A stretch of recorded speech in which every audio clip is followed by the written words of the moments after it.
ब्रह्मपुर सान बजार स्थित the Ganjam chamber of commerce कार्यालय ठारे सेंट्रल बैंक ऑफ इंडिया पक्षर मेगा एमएसएमई आउटरीच कार्यक्रम अनुष्ठित हो जाइछि। सर्वप्रथम जगतरनाथ प्रभु श्री जगन्नाथ प्रतिमूर्ति रे पुष्प माल्यार्पण सह प्रदीप प्रज्वलन करी कार्यक्रम को शुभारंभ करथिले। उक्त मेगा एमएसएमई आउटरीच कार्यक्रम रे the Ganjam chamber of commerce संपादक वी संतोष कुमार मुख्य अतिथि भावे जोग दैथिबा बेले सम्मानित अतिथि भावे आंचलिक मुख्य प्रतिनिधि गजानन भोई एवं भुवनेश्वर शाखार वरिष्ठ प्रबंधक राजीव दास उपस्थित रहिथिले। उक्त कार्यक्रम रे उपस्थित थिबा अतिथि माननकु पुष्पगुच्छ सह उपढौकन देई सम्मानित करा जायतिला।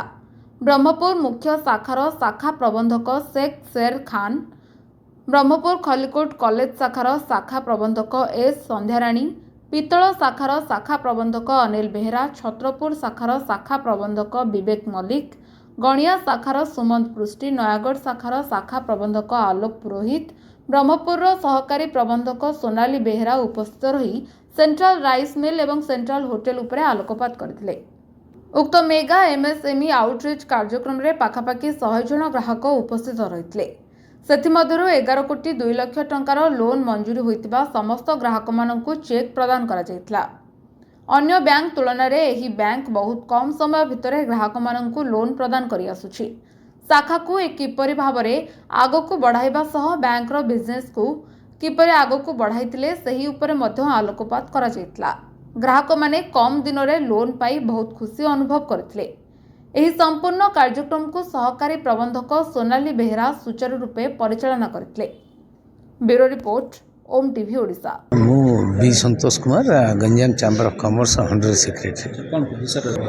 आज जहाँ भी होची आजिका दिन रे जो एमएसएमई उपरे गवर्नमेंट ऑफ इंडिया मोदी सरकार आसला पर बहुत गुरुत्व देइछंती। आपण एमएसएमई आगे काल रे थिला खाली मैन्युफैक्चर पाई थिला, किंतु अबिका जेकोसी व्यवसाय करछंती तांको भी जड़ित होईची। उद्यम सर्टिफिकेट रजिस्ट्रेशन करले से एमएसएमई अंडर रे आसबे। ता संगे आजिका दिन रे देशर उन्नति पाई आमर जो एमएसएमई बहुत निहाती दरकार, सेटा बढ़ले ही आमर जीडीपी बढ़ियो, इकोनॉमी बढ़ियो। किंबा आमर जो विजन अच्छी 2047 रे जो डेवलप्ड कंट्री हवाई से आमर किंबा व्यवसायी समस्त बहुत गुरु दायित्व अच्छी। से केमिति व्यवसायटा को उन्नति करेंगे आउ से हिसाब रे आमर पहुँचे।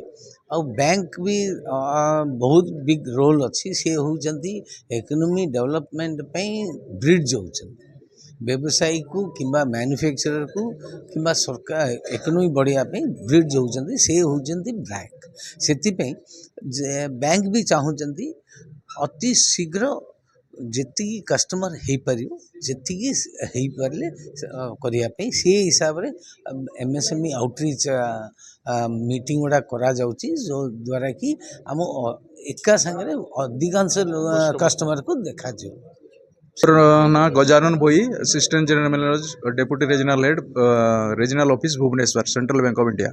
क्रम एटा ऑल इंडिया रे हमरो सबु जगह रे एटा चलुची एमएसएमई क्रेडिट आउटरीच। माने आमे केमती कस्टमर मान को पहुंची पारिबो और केमती जेमती बैंक को से न आसिकरी बैंक से कस्टमर पाख को पहुँचब से ये प्रोग्राम ऑल इंडिया सबू जगार कराऊँच। आज ये ब्रह्मपुर रे आज अलग जगह कटक रे भी करा जाउछ।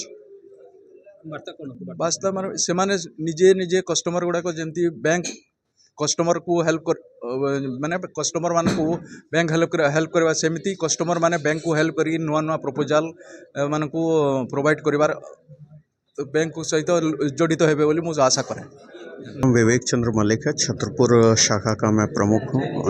और ये जो आज एमएसएमई कैंपेन हो रहा है, ये हमारे एमडी सर के नेतृत्व में पूरे भारतवर्ष में जितने भी ऑफिसेज हैं सभी आज सेलिब्रेट कर रहे हैं। और इसका उद्देश्य कहीं ना कहीं जो भारत की तरक्की का जो रास्ता जो एमएसएमई से होकर गुजरता है उसको ज़्यादा सशक्त बनाना है और उसमें ज़्यादा भागीदार बनना है।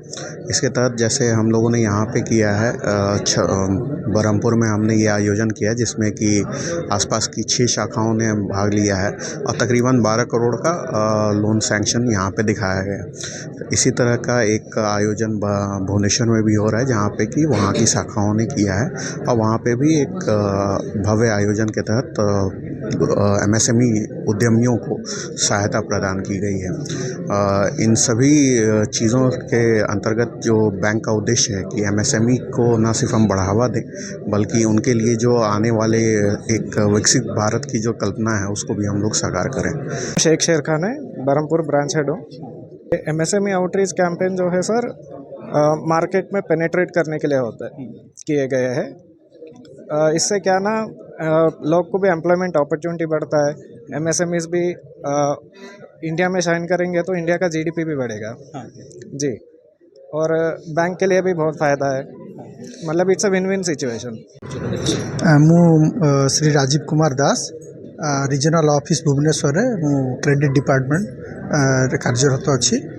आज जो प्रोग्राम टी थिला आम सेंट्रल बैंक कॉर्पोरेट ऑफिस तरफ गोटे आह्वान थिला एमएसएमई क्रेडिट आउटरीच प्रोग्राम जो थे आम मैंने कस्टमर मान पाखे पहुँची पारू तांकर एमएसएमई रो नीड एंटरप्रेन्योरशिप केमती से माने करेंगे गाइडेंस देवु केमती नुआ नुआ एंटरप्रेन्योरशिप केमती करूँ जहाँफल सेटा बैंक रो ग्रोथ हवा सहित देशर ग्रोथ हम एम्प्लॉयमेंट नुआ नुआ जनरेशन हम मु कही रखुची। आज जो एमएसएमई क्रेडिट प्रोग्राम रे आज आम आमर ये भुवनेश्वर क्लस्टर पाई थिला जो थे अंशग्रहण करते भुवनेश्वर खलिकट ब्रांच, भुवनेश्वर ब्रांच एवं छत्रपुर ब्रांच एवं नयागढ़ डिस्ट्रिक्ट आउ दुईटी ब्रांच, नयागढ़ ब्रांच एवं आमर गणिया ब्रांच।